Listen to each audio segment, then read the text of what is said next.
Yes. Sushmita Dev. Madam, I take permission to speak from here. Okay, you can. Honorable Minister has stated that there is some urgency in passing this bill. Madam, to some extent I agree with it, because the present bill, which is the Compensatory Afforestation Fund Bill 2015, has some legislative history. And when the UPA was in power, a similar bill was introduced in the Lok Sabha, and due to the last Lok Sabha being dissolved, Please. as a consequence of elections being declared, the said bill lapsed. Please, silence, please. Thereafter, this government has brought this bill again. It was referred to the standing committee, as Mehtab ji said. I am a member of that standing committee.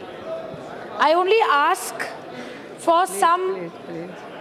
Please, silence, please. Yes. I only ask for some leeway, madam, because even I have not been able to go through all the amendments that have been circulated today.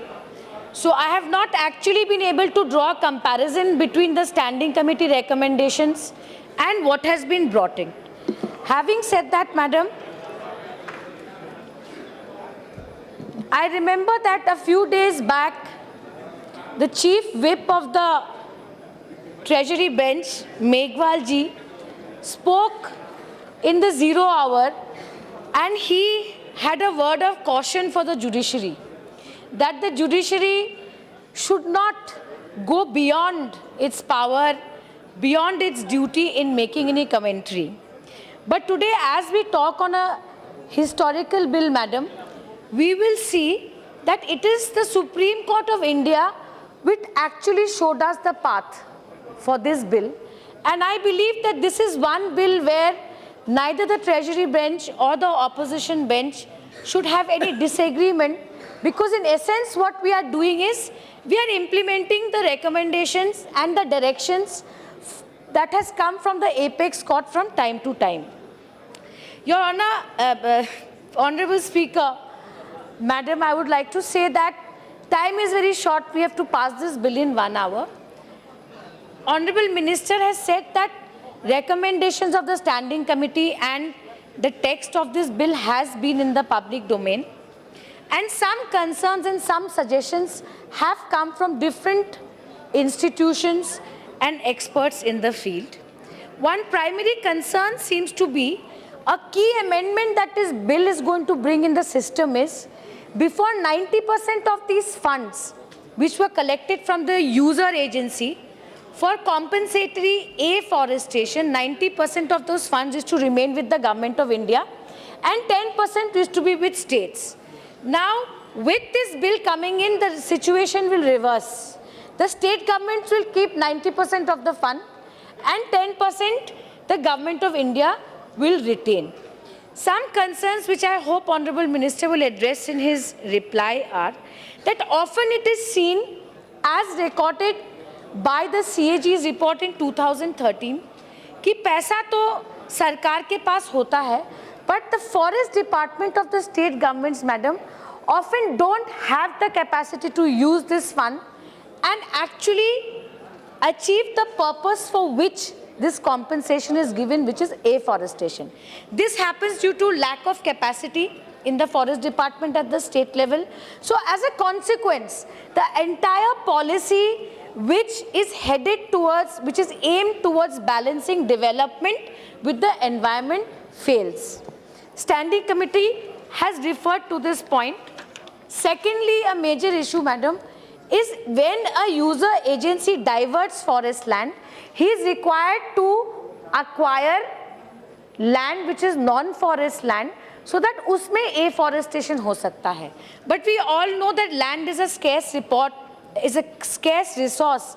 Even in the debate today in the Urban Development Ministry, we discussed the unavailability of land even when it comes to housing.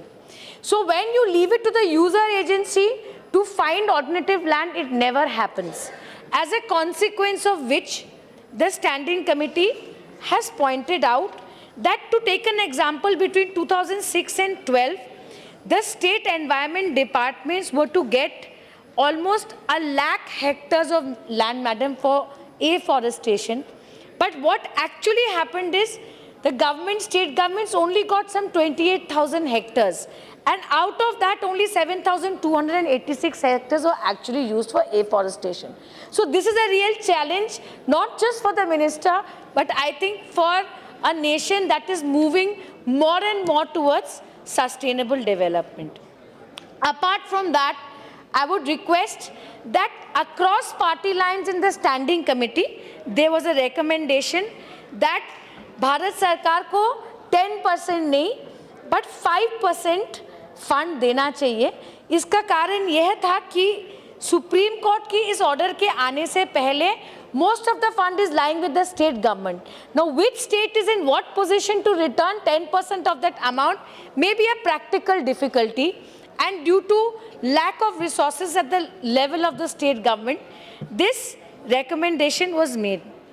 Another important suggestion that had come from Terry was that native species should be added in the preamble, and the reason for it was to maintain the ecology of the forest.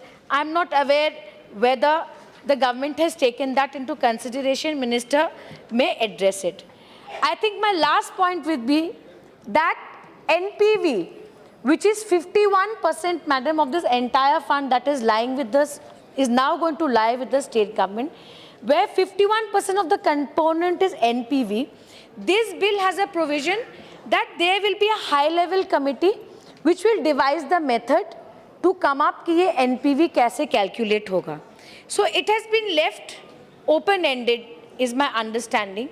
All I will request the Honourable Minister to do, that in the future, whenever you consider it, sir, please look into the suggestions of the Madhu Verma Committee of 2014, which did give his recommendations as to how NPV should be calculated. Another major point that came up in the standing committee from different experts and different environmentalists is that the CAG had pointed out that the quality of forest cover has declined between 1951 and 2014.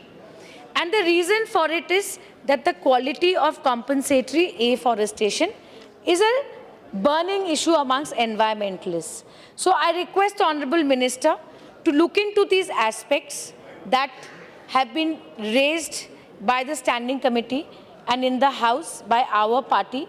And I hope that this bill will actually achieve a landmark goal, I would say, furthering or taking India closer to sustainable development, where we can give the future generations of this nation a better standard of living. Thank you, Madam.